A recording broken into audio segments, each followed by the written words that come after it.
What's up, guys? It's Tony from Streetball Strategies, where we use strategy to build your streetball legacy. Today we're starting a new series about how to prepare for the inevitable upcoming basketball season once the quarantine ends, and today's topic is conditioning. I'm starting with conditioning because I believe it to be the most even playing field of the topics we're going to cover. What I'm talking about is being in game shape, and because of the quarantine, no one's been able to compete, and thus, in theory, nobody is in game shape. I'm sure there's exceptions where people in the same household, brothers and sisters and parents, things like that, they've been able to compete against each other because they live in the same household. But even if that's the case, there's no rims, so where would they be competing? They may have their own rims at their own homes, but that's probably not the typical streetball player. And so, in theory, we're going to go with the idea that everybody is out of shape, nobody's in game shape because nobody's been able to compete. And with that idea, the question and the goal is, how do we prepare ourselves to be as close to being in game shape as possible? In theory, everybody's coming back, and somewhere they're at a baseline where their physical conditioning is somewhere down here and being in game shape is somewhere up here. The question is, how do we shorten that curve for ourselves? How do we make the shortest path possible between being in game shape to being where we physically are during the quarantine? And when it comes to being and getting into game shape, we're talking about adaptation, how our body and our mind adapts from being in the quarantine to then coming out and being in game shape, playing at game speed. How do we get our mind and our bodies to adapt as quickly as possible? The first thing I want to address is intensity. Don't make the mistake that you're the only one that misses basketball. Don't make the mistake that you're the only one itching to get back out on the basketball court. When games start up again, everybody's going to be bringing their A game. Everybody's going to be bringing all of the intensity, all of the energy they have because they're bottled up. They can't wait to get back on the court. So don't make the mistake of thinking that when you come back out here, you'll be able to go from playing no games to bringing game-like intensity and that it's going to be easy. It's not going to be easy just because you missed the game. And remember, we're teaching our mind and our body how to adapt as quickly as possible. So we want to go from whatever intensity we bring now during the quarantine to being as close as possible to the intensity that we're going to need once the quarantine is over and competition starts again. That being the idea, what we want to do is to bring the intensity of everything we do to as close as game intensity as we can. So whatever workout you do, whatever drill you do, whatever practice you do, whatever studying you do, you want to up that intensity as high as you can every time you do it, because you're teaching your body and your mind to get used to the idea of being at that high intensity. If all you do during the quarantine is moderate amounts of intensity, then your body and your mind are not going to be used to the idea of having such high intensity once game competition starts up again. So by bringing high intensity now during the quarantine, you're teaching your body to adapt to the condition of high intensity more quickly once actual games start up again.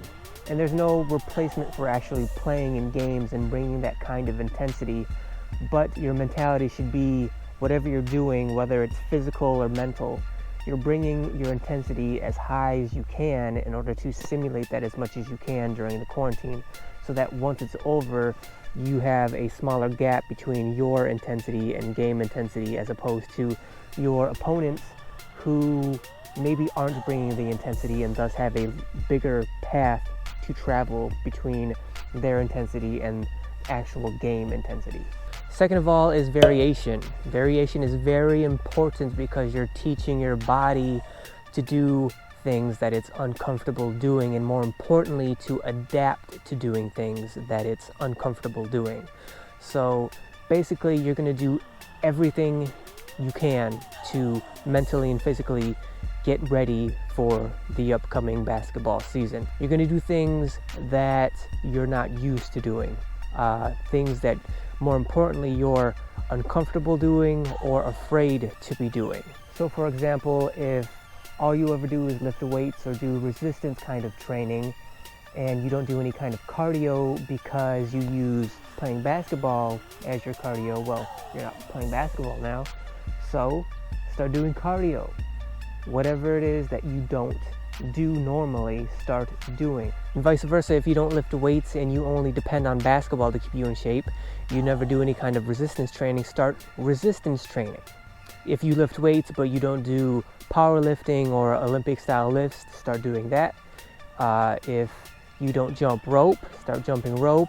If you don't do yoga, start doing yoga. If you've never done burpees before, start doing burpees. The whole idea is switching things up, introducing variation so that your body is used to the process of getting comfortable doing things it's not comfortable doing. That way, when games start up again, when competition starts up again, your body and your mind will be used to the process of adapting to things it hasn't done in a long time. None of us will be having played basketball in months. We haven't competed in months, and no matter what we do out here in terms of workouts and drills and practice and studying, nothing can replace actual competition. The best we can do is to teach our body and our minds to adapt to things it's not used to adapt to things it hasn't done very much of or in a long time. In some kind of hypothetical circumstance where you were under some kind of time crunch, where you only had 2 or 3 weeks to get into basketball shape and you were completely out of shape, I would put much more of an emphasis on only doing basketball related activities. But because we don't really know how long this quarantine is going to last, now we have theoretical time to introduce variation, which is going to allow ourselves to teach our mind and our body the process of adaptation through variation in order to introduce the idea of, I'm not used to doing this thing. I haven't done this thing in a long time. Let my body and my mind adapt to it as quickly as possible. And the more different things that you do more often, the more you're teaching your body and your mind to adapt more quickly. Every time you do something new, every time you do something that you're not used to, every time you do something that you haven't done in a long time, you're teaching your body and your mind to adapt that much faster. So everything and anything that you can think of that you can do safely, introduce that variation, allow your body to go through the process of adapting to that variation, and your body will then become more and more efficient at doing that. And then once games start again, once competition comes back into play, you will then adapt to it much more quickly than other people who haven't been doing this kind of variation during the quarantine. And the last thing I'm going to cover for today is rest and recovery. Because we have theoretical time now to allow for ample recovery and rest time, we should include that in the process of teaching our mind and body the adaptation process in order to get ourselves ready for post-quarantine. The reason I put such an emphasis on rest and recovery is because during that rest and recovery period, that's when growth and adaptation happen. In theory, you could work out, push yourself every day, and you will then force yourself by default to elevate your conditioning. That's not the goal, though. We're not trying to force our mind and body to get into shape or to elevate our conditioning. We are trying to teach our body to do it as quickly as possible. There's a difference between forcing ourselves and teaching ourselves. By working out hard, high intensity every day, you're forcing your mind and body to elevate that conditioning, as opposed to working out hard, bringing the intensity one day and then resting another day in order to allow your body to rest, recover, grow, and adapt to what you just did, so that when you do it again, the next time you will do it more efficiently. Instead of forcing yourself to get better, you're teaching your mind and your body the process of doing so. And the more you teach yourself that, the more efficient and faster you will then become at it, as opposed to forcing yourself, where you're probably just going to burn yourself out and you're going to kind of have to start over from the beginning, because you're going to force yourself eventually to have to rest, and that rest is going to be much longer than it would be if you allowed yourself to rest in the first place. And then you're kind of going to have to start over from the very beginning. So instead, you bring the intensity, you work out, drill, practice, whatever, and you do it to the highest intensity you can, and then you allow yourself to rest, which will allow your body to adapt and grow for the next time that you do that. There should be variation in your resting and recovery as well. So you don't have to work out hard one day and then rest, and then work out the next day and rest, and so on and so on.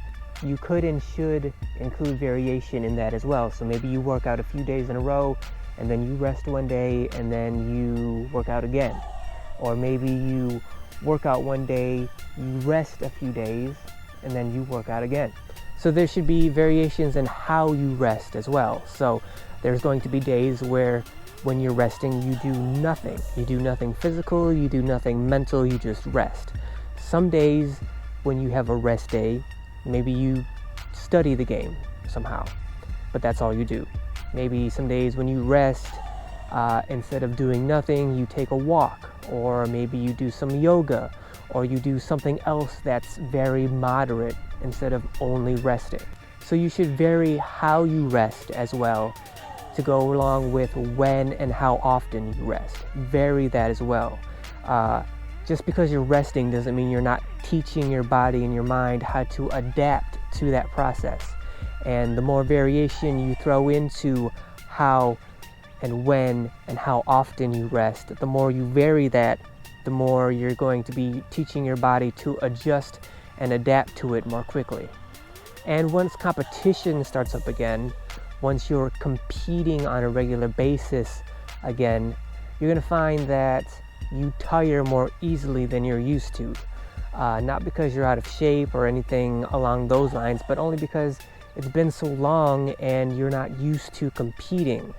And because you're going to tire more easier than you're used to, being able to rest and recover initially once competition starts up again is going to be key in order to being able to get you back into game shape, because you're going to need to be able to bring your A game, play as hard as you can, bring as much intensity as you can once games start up again, which is going to fatigue you more than you're used to. And if you practice rest and recovery and variation in that during the quarantine, once games start up again and you're more fatigued than you're used to being, your body will already be in the process of resting and recovering more efficiently and quicker than other people's who have not been practicing rest and recovery and variation in that during this quarantine. So those are my thoughts for how to prepare your conditioning for once the quarantine is over and competition is back happening on the court on a regular basis. If you guys like these ideas, please like this video, please subscribe to the channel, and make sure you hit that notification bell to be notified of future videos in this series. Next week we're going to cover rustiness and how to deal with being rusty once we all get back to competing. So thank you guys again, and I will see you next week. All money ain't good money, but no money ain't good.